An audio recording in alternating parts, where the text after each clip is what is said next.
Welcome back to my classroom. This is Justin. Today I'm going to talk about Spearman rank correlation and Kendall-Stowe, two common non-parametric statistics to understand association between two variables. I would say the most frequently used non-parametric correlation methods. These methods are used when one possible thing is when your assumptions for Carl Pearson product moment correlation coefficient is not met, because parametric tests are in general considered as more sophisticated, more good test because it work with the original data. So anyway, come back to this topic, Spearman rank and Kendall-Stowe. Why did I selected these two topics, these two statistics in single class itself, is to compare both methods. So we'll start with the row itself, Spearman rank correlation, which is represented with a simple row, and it range from -1 to +1, same as Carl Pearson product moment correlation coefficient, direction and strength. And these values are actually based on the deviation between the ranks. So that means suppose you have a data like this, so X and Y. So these two data, look at the scores here, these are rank data, not the original data, rank data. So that means if your data is already in an ordinal format like this, nominal, ordinal, that ordinal format, then you can directly go for a Spearman rank correlation. So what we do, the logic of this entire statistic is you have to calculate the difference between these two values. That means something like -3 and -3 here, and 0 here, -3 here, again +3 and +3 here. So these scores, and you find out the square of the data, that means square, square, square, square, square, like this, and this would be sum of d square. So this value has to be calculated, and the equation goes like this. The particular row or sometimes we call as RS, okay, Spearman rank correlation, and this value is 1 minus 6 into sigma d square. This is what we calculate here, divided by n into n square minus 1. Okay, now this is the value here. Now this is actually represented with this symbol and this symbol. So basically what we are trying to achieve in this context is, or what we do in this context is, it's basically Pearson correlation itself, but with the rank data. See that? Spearman rank correlation is actually a Pearson correlation with the rank data. So as it's a Pearson correlation, I mean same logic itself, you can work with the square of the data. That means the row means RHO, row, Spearman rank correlation row. So this is almost, it indicate the coefficient of determination. Coefficient of determination, same as the usual Carl Pearson product moment correlation coefficient. Now this can be used in different conditions when assumptions are not met, otherwise where data is already in a rank data. Now the problem with the score is, when you have a tie scores, you have a lot of tie score, then this method won't be very appropriate. For example, this equation is the equation that we have written here is very specific to a condition where you do not have a tie score.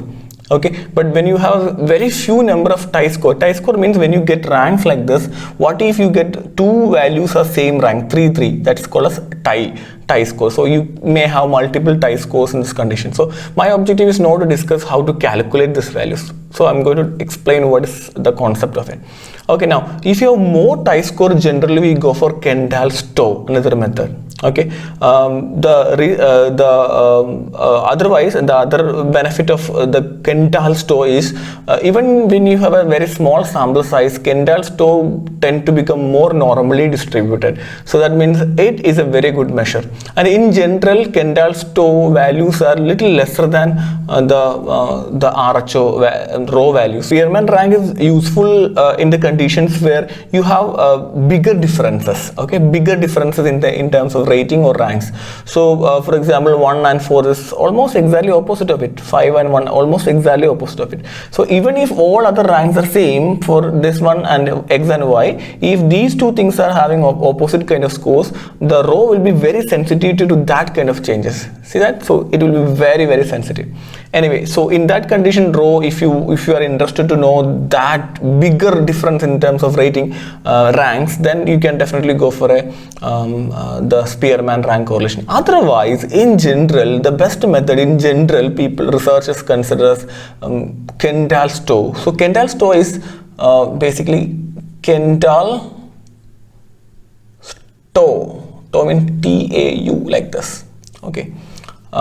This is the symbol for Kendall-Stowe. This also works with the same logic. It's basically trying to understand association between two variables, and which is in ordinal data. And Kendall-Stowe is very useful when you have different huge number of chi-scores in the data. So basically Kendall's has equation A, equation B, and equation C. So three equations are there. So the applications, I would say, so A is a usual correlation association. We don't work with a chi-score here.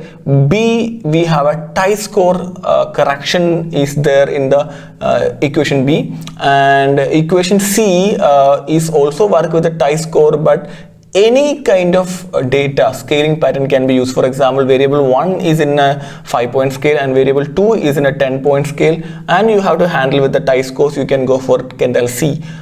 B, you have a chi-score, and the scoring pattern, the scaling pattern is same for variable X and variable Y. In this context, you can go for Kendall-Stowe B. So this is a very commonly used method. Most of the statistical softwares like SPSS they use Kendall-Stowe B for their calculation. Anyway, I would be explain the concept through A, so that's very easy for me to explain. And with that, I will show one more possible method, that is Kendall-Stowe B. So how do they work with this entire logic? So in irrespective.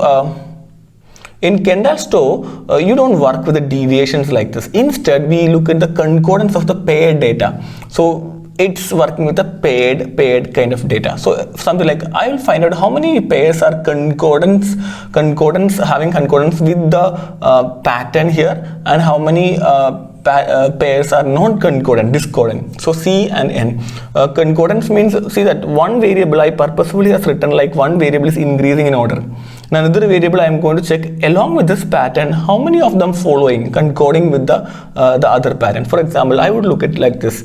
If I take 1 and 4, how many these scores are increasing, right? So how many scores are higher here and how many scores are lower here? So for example, this I would say 1 score is higher and other 3 scores are lower. Second variable, how many scores are higher than this? I would say 0, and all 3 is lower than that. How many scores are higher than this? It's basically 0, and 2 scores are lower than that. And how many scores are higher than this? Yes, there's 1 score is higher than this, and basically it's no scores are lower than this. So this is how I look into that one. So what is my number of C concordant pair? That is 2, and this one is 8.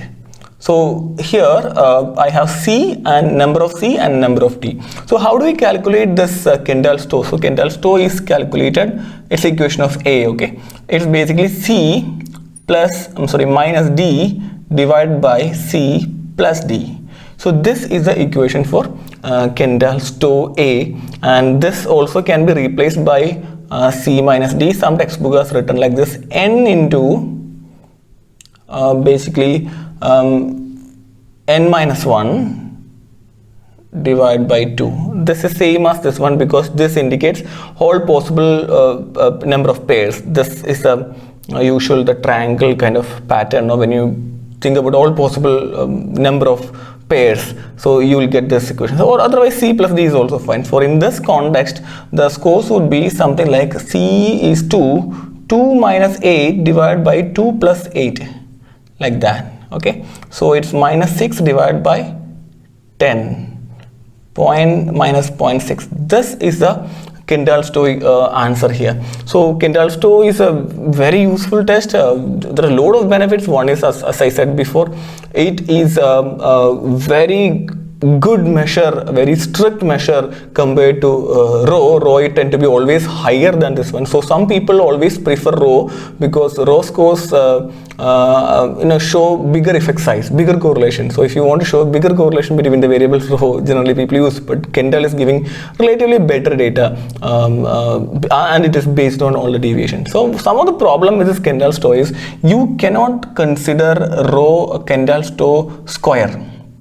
Doesn't give any meaning, but the row RHO row square is meaningful. It has all same properties as Karl-Pearson product moment correlation coefficient, but this one it won't make that meaning. So you do really know now what is the logic of row. It is not based on the deviation of the data, so you cannot work with the square of the data in this context. So this is meaningless. Okay, now another benefit is with a smaller DF, smaller sample size, row becomes more like a more normal distributed than the tau. Kendall-Stowe with a smaller DF, Kendall-Stowe shows more normal distributed pattern compared to Spearman row. So if sample size is smaller, you can definitely go to this method. And if you want to get some strict rigid kind of results, it's always better to go ahead with this pattern itself. So what if you have tie scores, like some tie ranks in the data? So Kendall-Stowe B, I'll just show you what is the equation so that you can easily work with that. So equation goes like this: Kendall-Stowe B is you generally don't write like this B. I'm just writing here just to indicate this is A and this is B, like this. Okay, now this is basically usually equation for C minus D. Okay, and you have to do this C plus D itself. So I would say C plus D plus tie ranks in X, and again C plus D plus tie ranks in scores in Y. So see that I am multiplying twice, so I am keeping a square root also. So this is Kendall-Stowe equation for the tie score.